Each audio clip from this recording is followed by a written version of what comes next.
Welcome to this presentation on warlord bankers and the warmongers that still control our world today. This is a second presentation of two that are part of an anonymous Patriots intelligence report, which is showing how money came to be really what it is that so many people worship in today's world. And this money is also called a demon whose name is Mammon. Many of us have heard of this because the Bible references that you can't serve God and Mammon, and all of these other references that Mammon is in fact a god who inculcates greed. He is a god of the underworld, a god of the devil, the god of Satan. He is a demon. And he has now literally become the god of materialism, which seems to be controlling our day and age.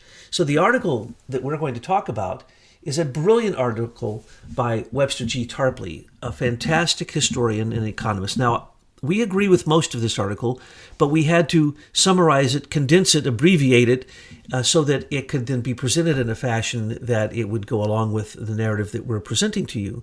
And this narrative is the historical references of all the different machinations that happened behind the scenes that historians do not refer to, that were really the symptomology, really the motive force for what we then see as warlord bankers and brokers who to this very day have come to own the world.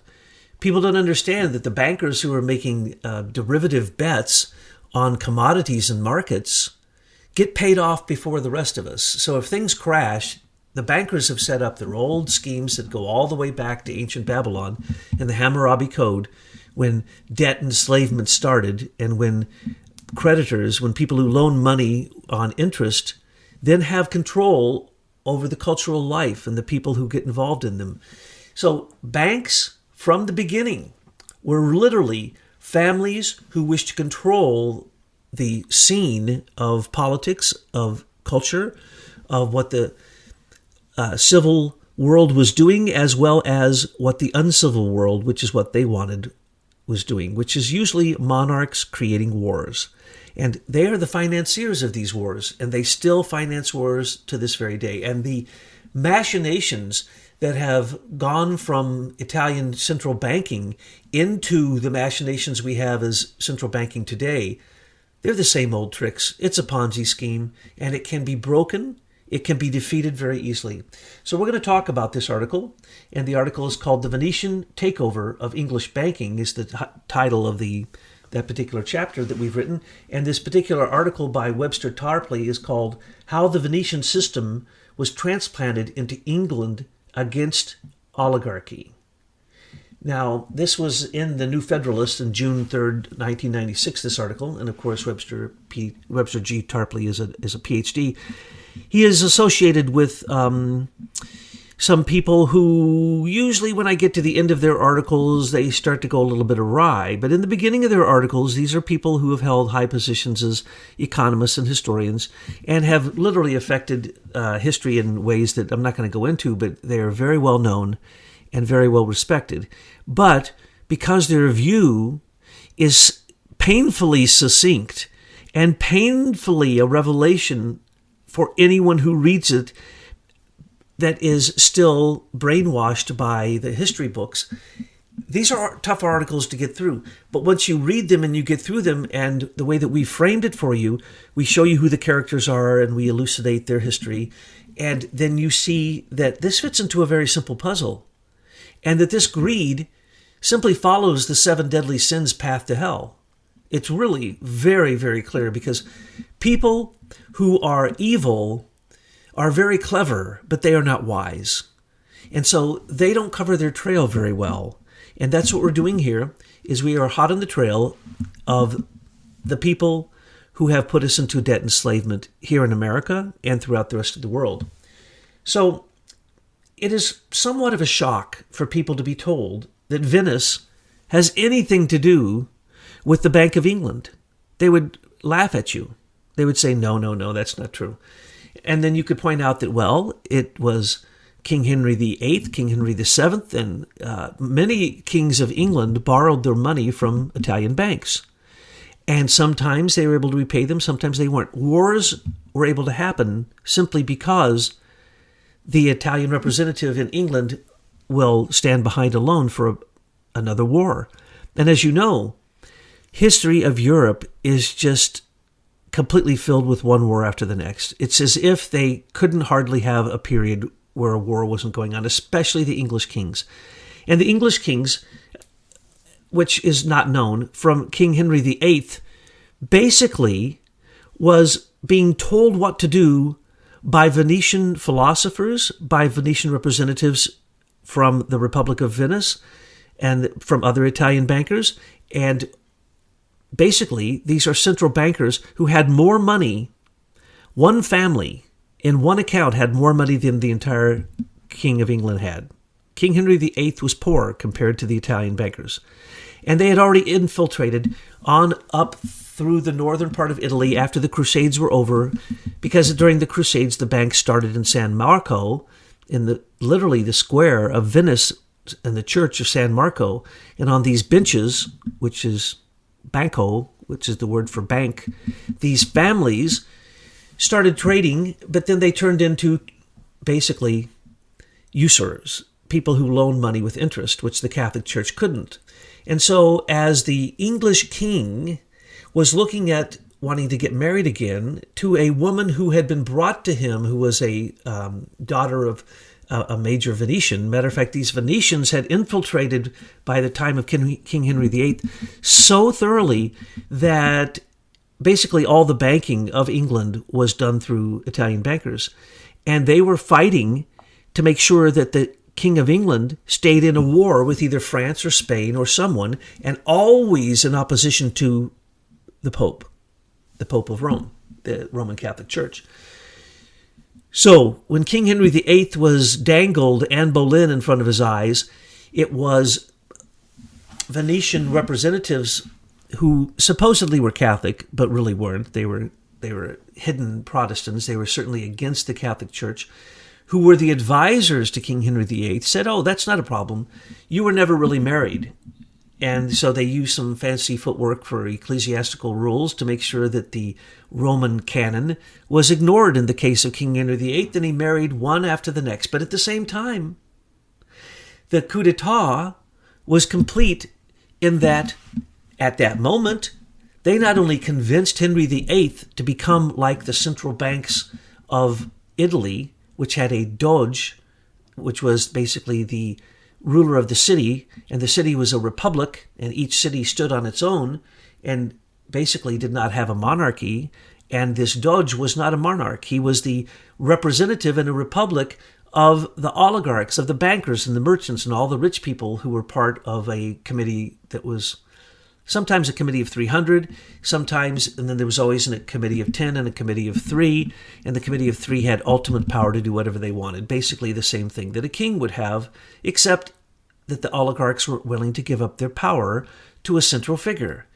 And if you look at Italian history, you will see that that is the battle of the families, of these banking families throughout the major cities of Italy.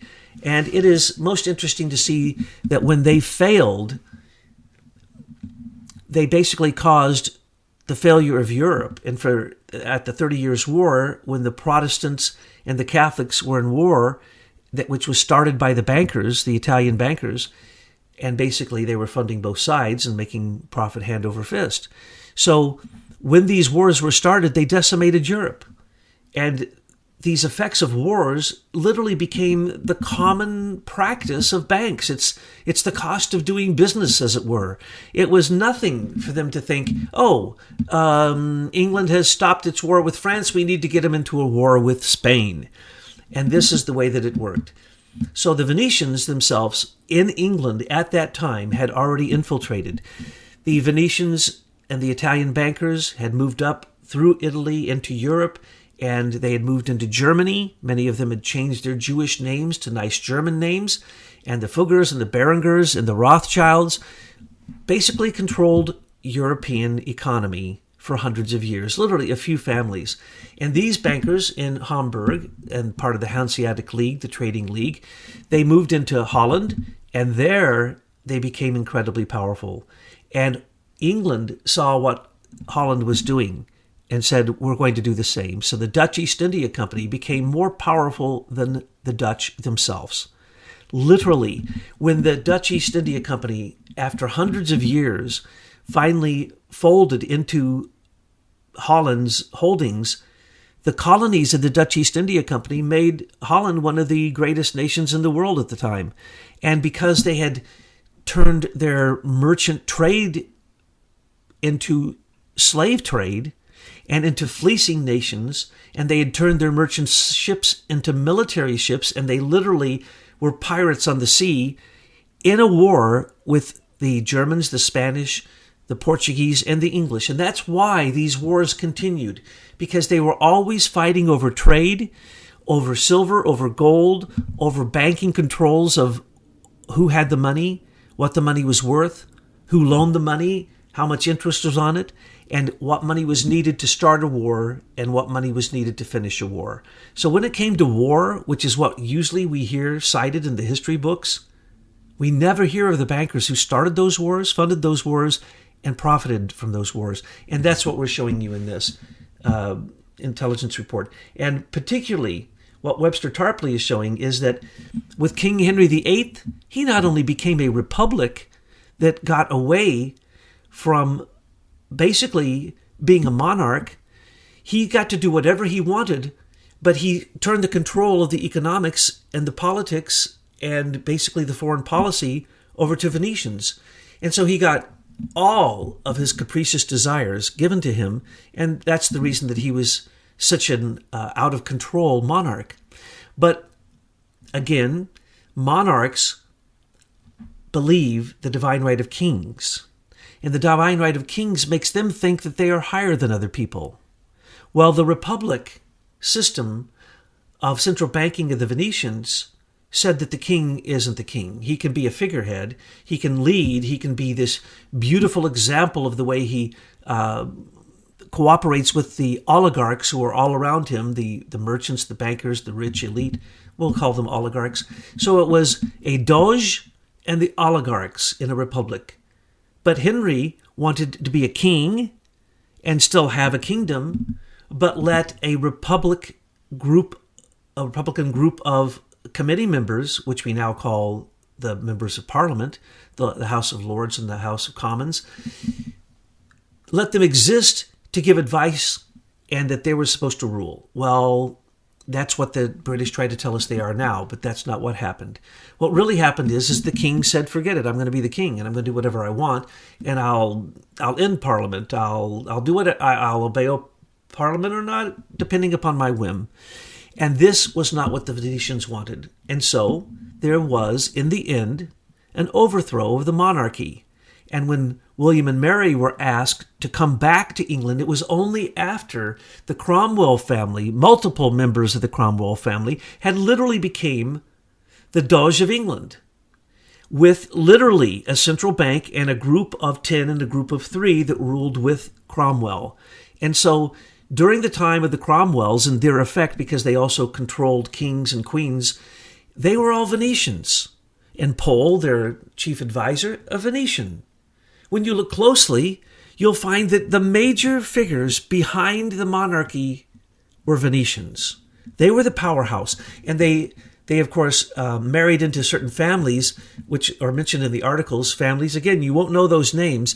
And those families then eventually became the banking families that we know, the Warburgs, the Rothschilds, the Rockefellers, the Berengers, the Schiffs, the Loebs, the Kuhns, all of those. Those are simply banking families from Germany, Holland, and England that are all intermarried. And they intermarried into the Venetian banking families. And that's what is little known. So if you see an article, you may see a statement that says that the richest people in the world are a list of Italians. And you'll say, what are they talking about? That can't be true. The Queen's richer than that. And the Rothschilds are richer than that. No, the Queen and the Rothschilds are nothing more than the toys being played with by the Italian bankers who have never let control of England go. And that's the reason that England is still a monarchy that says that the Queen is is just a figurehead, and that she has the right to veto by nodding her head no when she's given a report from the prime minister.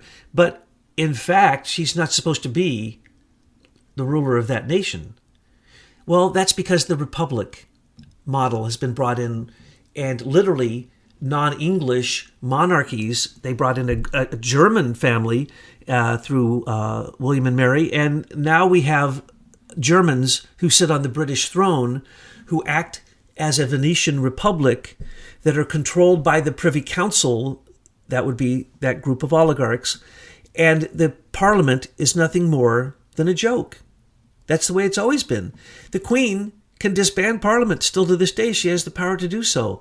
Nobody knows that. Nobody wants to talk about that. They say she has nothing to do with the affairs of the state, but that is incorrect. She has everything to do because she holds the golden share of the very things that are the greatest resources that should belong to the United Kingdom, but belong to the Queen's ununited kingdom.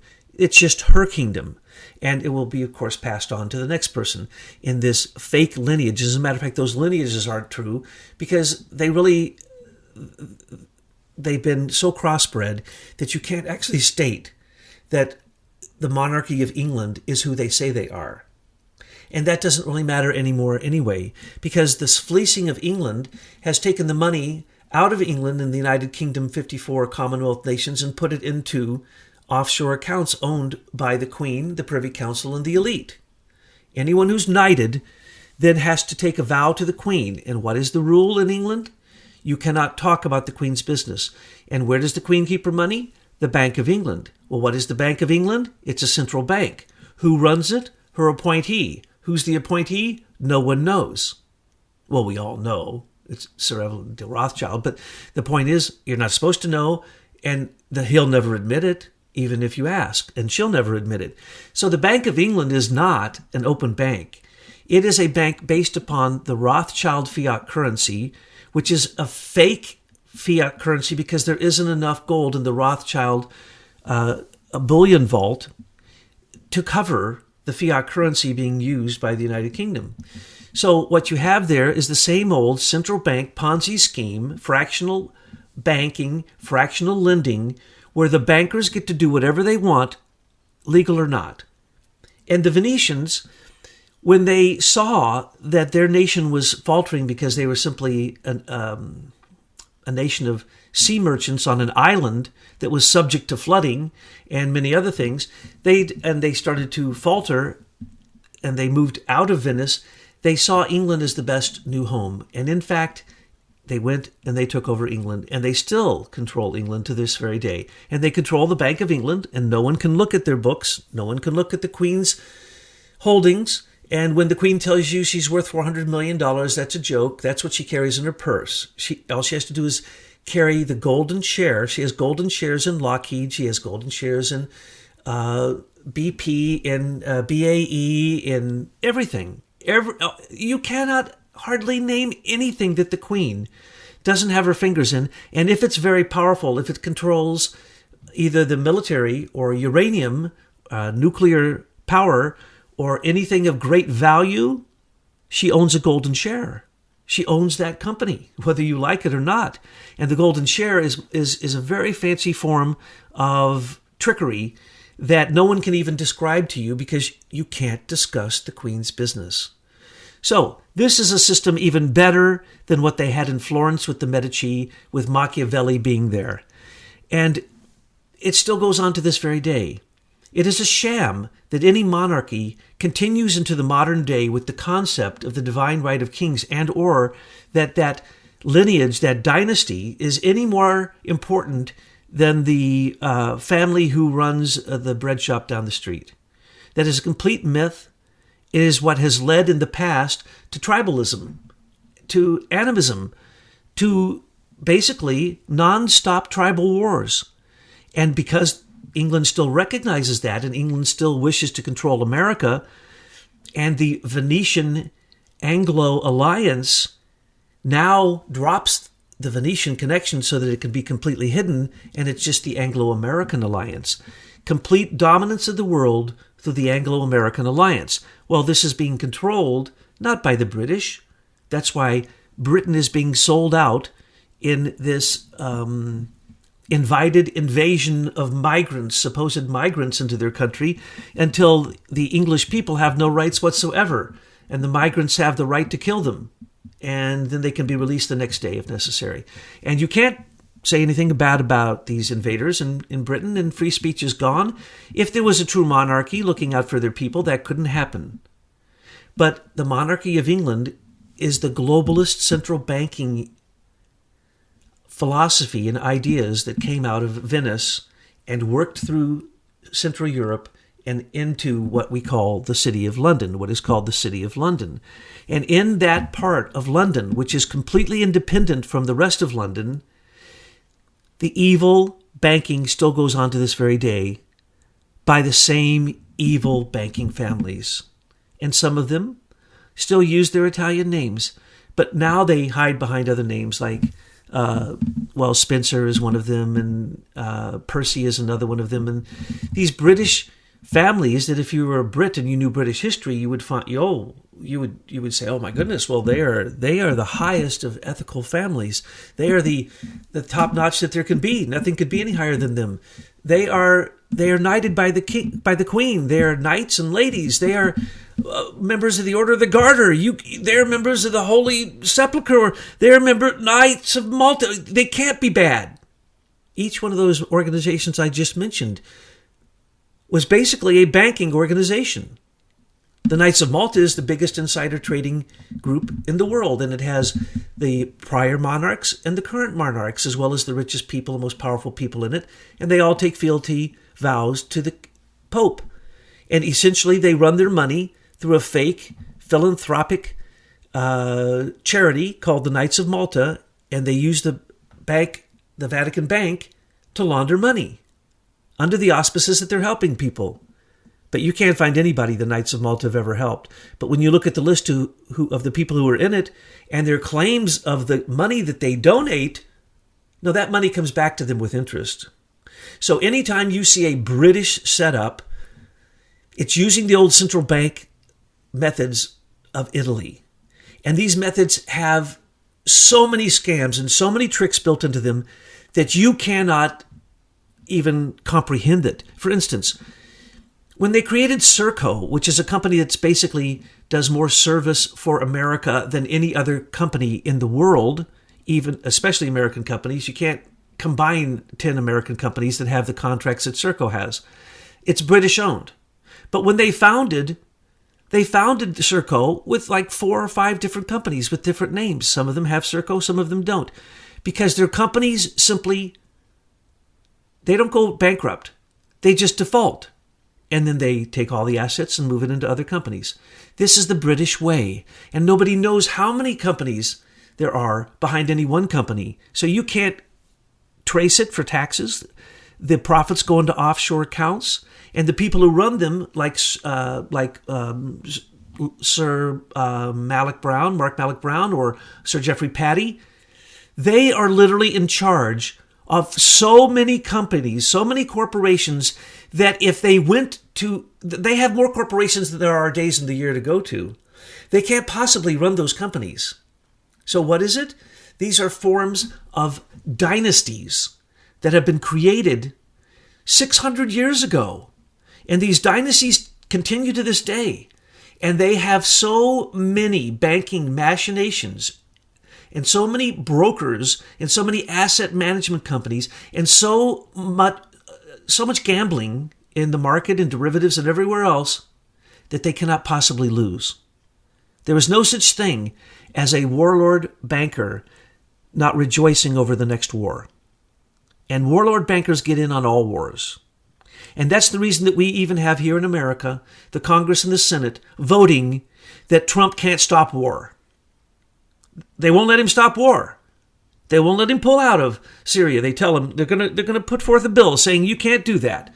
You can't pull out of Afghanistan. You can't have peace in North Korea. Those are warlord bankers who have paid off, in this case, the U.S. Chamber of Commerce and the politicians, to make sure that they do what they do in Britain, that career politicians like Nancy Pelosi get in a position and they stay in it till they die, even if in the last 20 years of their term, they had Alzheimer's and they don't know anything? They can't even read off a piece of paper? It doesn't matter. This is the British way.